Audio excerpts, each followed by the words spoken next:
Go to Cabagnot. Cabagnot. Looking for Taulava. Goes to Asi. Taulava. Now at the post. Tumira. No. Telan will go to the line. That time, na-double team itong si Asa Taulava, naiiwan bukas itong si Mark Telan. So, kung sumabla itong si Asi, even given for the rebound itong si Mark Telan. Mark Telan will be given 2 free throws of that foul itong si Romel Adukul.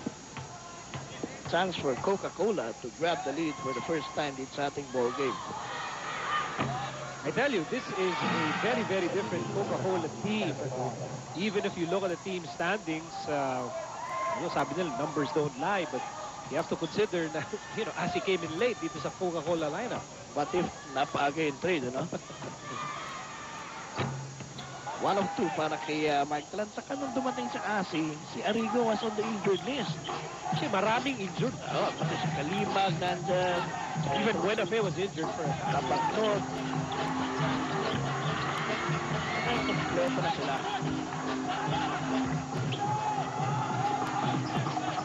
Gumagaling din pala yung sugat ng Tiger. Siyempre, wounded Tiger ay gumagaling. Kinakatakutan niya. Wounded Tiger. Here's Remdes.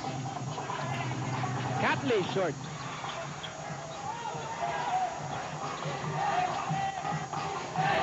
Anyway, Catley checked in the ball game para kay Chester Colombia. Sabi, 2 fouls na. So si Catley naman ang babantay dito kay James Up. Hindi naman bago yung matchup na yan dahil kung sila yung nasa UAAP, ganyan din ang pantayan. Here's Pingris, umatake! Yes, sir! That time, Asa Taulava was caught flat-footed, 4 na puntos na para dito kay Jean-Marc Pingris. Balik ang lamang sa panig ng Pure Foods, 9-8. As we reach the halfway mark of the opening quarter. Time out muna tayo dito sa Big Dome. Lamang ng isa ang Pure Foods TJ Giants. We'll be right back with more TV action. And forget about what happened in 2007. Those are all learning process, learning pains. So now what we're trying to do is trying to build on it and get ready for the wild card or the quarterfinals, depending where we end up at in the playoffs. He has made such a big difference dito sa Coca-Cola Tigers. It looks like he suffered a big cut. What is it? Lump lang siguro. Dahil bukol. May bukol sa ilalim ng right eye. Marahil tinamaan siguro yun ang sigo siguro. Yan, tangkad ni Asi. Baka nasundot. Baka forearm probably. Ito turnovers. Nakikita na yun dyan. Points of turnovers at yung turnovers ng dalawang team. Go back to the ball game at 5:46 to go, the opening quarter. Bola na kay Pingris. Pingris twirls, fires, score! Yun talaga dapat na gawin ng Pure Foods. They have 3 big Itong Coca-Cola is Taulava and Thailand. So, yung mismatch doon kung sino binabantay ni Kenneth Duremde. Doon sila pupunta. Here's Telan. 4-3 off the glass. 3 points sa lamang ng Pure Foods dito, gunning for win number 12. Outright entry into the semi-final round. Bola na kay Raimundo, top of the key. At may nahuli si referee Wilbert Colana in a no parking zone. 3 seconds. Binigyan ng citation ticket. Unrefundable. An open look. Meantime, here's James Yap. Double team. Gave up the ball over to Raimundo. Raimundo. Inside, Adugol. Adugol. Score! Mama ng Pure Foods ang dumadaan yung seat sa Coca-Cola. Of course, ang gusto nang mangyari ng Coca-Cola, pag-hawak ni James Up yung bola, bitawan ni James Up yung bola. Hindi siya tumira. Kaya lang ako yung gumagawa naman yung big win. Pure Foods. Back here has gone top by 5 points. Here's Asi outside. Cabagnot swings it over. Ronjay Buenafe in the ball game. And swipe by Roger Yap. Roger Yap inabol ni Catley. Roger Yap with... Maganda rin yung paghabol na ginawa ni Catley that time. Hindi siya subuho. Hindi subuho na iba yung tira nito si Roger Yap. Easy inside entry pass for Taulava. Taulava to step out. And atras sa Dukol outside Catley. Cabagnod, open three. Yes, sir! T3 sa tip ni Alex Cabagnod. He was wide open for that. At yung sa rotation nawala itong si Roger Yap. Huli namang nakahabol si James Yap doon. At nakabalik sa ating laro itong Coca-Cola Tigers down by just 2 with under 4 minutes remaining here in the opening quarter. We'll be right back after this timeout. Get ready. 6 points in 8 minutes para dito kay Alex Cabagnod.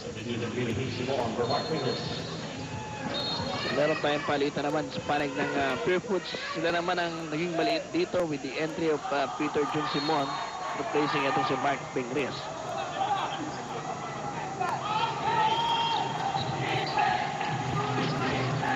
Under 4 minutes to go in the opening quarter. Algeriap against Cabagnod. They will go to... They are trying to go to Kirby Raimundo here against Marquis. 3 to shoot. Raimundo fires. Airball. Walang tinamaan. Hindi rin ito si Kirby. Ang layo naman no? Well, a while back, nakapagpapasok siya ng 3-point shot, but that was uncontested. And that's not really his game. That's not really his forte. Meantime, here's Taulava. Inabot kay Catley. Binalik kay Asi. Asi fires. Super banda. And here's pistol beat. Peter Jun Simon. Steal by Catley. Catley on the move. And Catley all the way for 2. Ball ni James Up yun. But ang problema ni James Up, hindi niya sinalubo yung pasa kanina. Takta na naman tayo. Ito ang ating ikalawang deadlock of the afternoon. Ito, Marjorie. Agasa, special, head-on, no-go. And Taulava over to Catley. Catley over to Cabagnod. Cabagnod over to Isip. And Isip will lose the ball. Abulan na naman tayo rito. Peter John Simon is foul! It was a hard foul committed by Cabagnod. Pero, well, nakita mo si Coach Ryan. Tinamaan niya sa mukha Tingnan natin ito. There's a steal by Peter Jun Simon. Habulin siya rito ni Alex Cabagnod. Ay, hindi na. Alex did not want Peter Jun Simon to go. Absolutely no intention. No intention. Harm.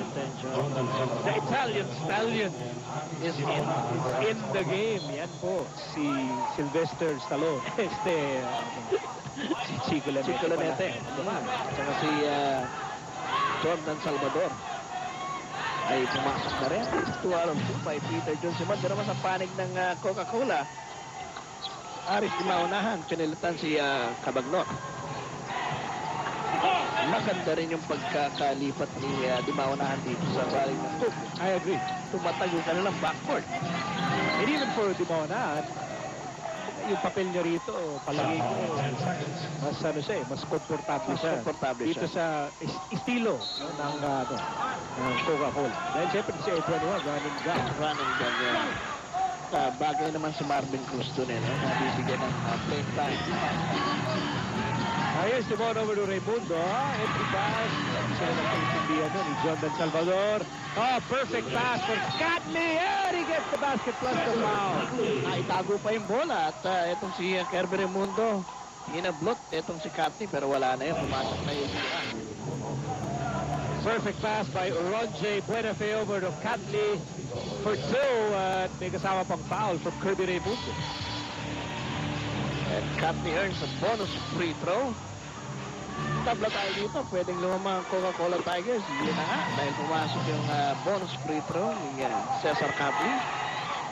By the way, yun po ang unang personal foul ni Kirby Raimundo. And it's a turnover. Agad-agad pinahirapan ni Aris Di Maunahan si Chico Lanete. So let's see. May substitution tayo dito. Ricky Kalimag checking in para dito kay Asi Taulava. This is crucial dahil uupo si Asi Taulava.